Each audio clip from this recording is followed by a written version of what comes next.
This is Dyson supersonic hairdryer. It costs around 1,800 ringgit. An end result from a 4 years and $71 million of research.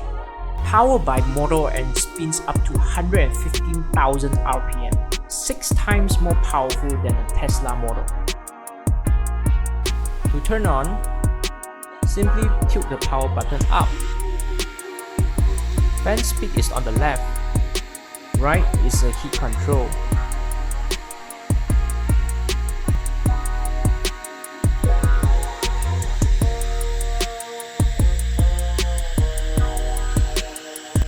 The button I'm pressing now actually is a button for controlling cool air, and you can actually disengage hot air from coming out.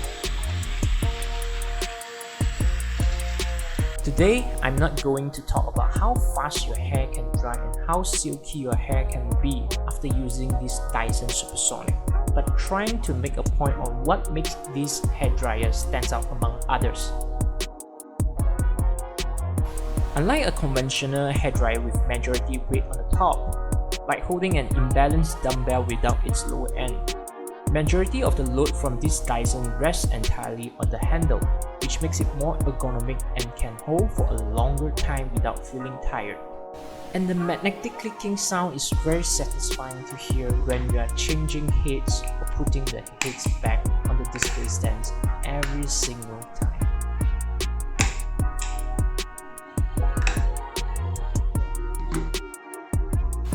Ever wonder how dirty a hairdryer is if you have never deep cleaned them even once through years of usage?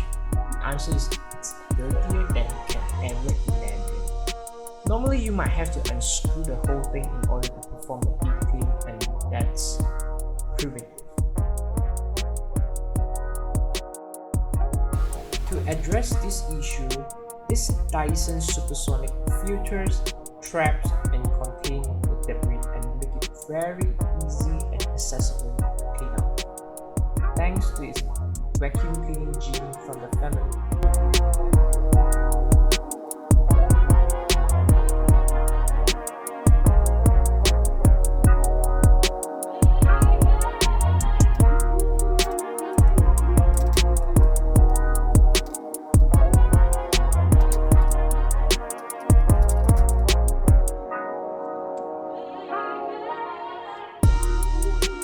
It's rewarding to see how much dust has the filter filtered up throughout months of rigorous usage.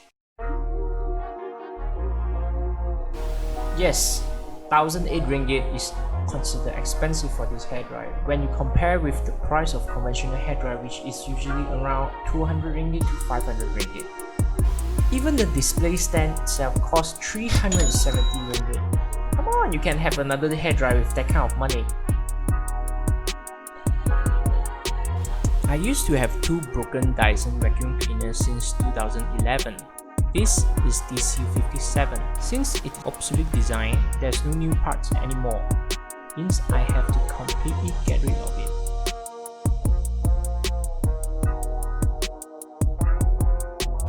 And this is DC35, and it cost me 400 ringgit to repair.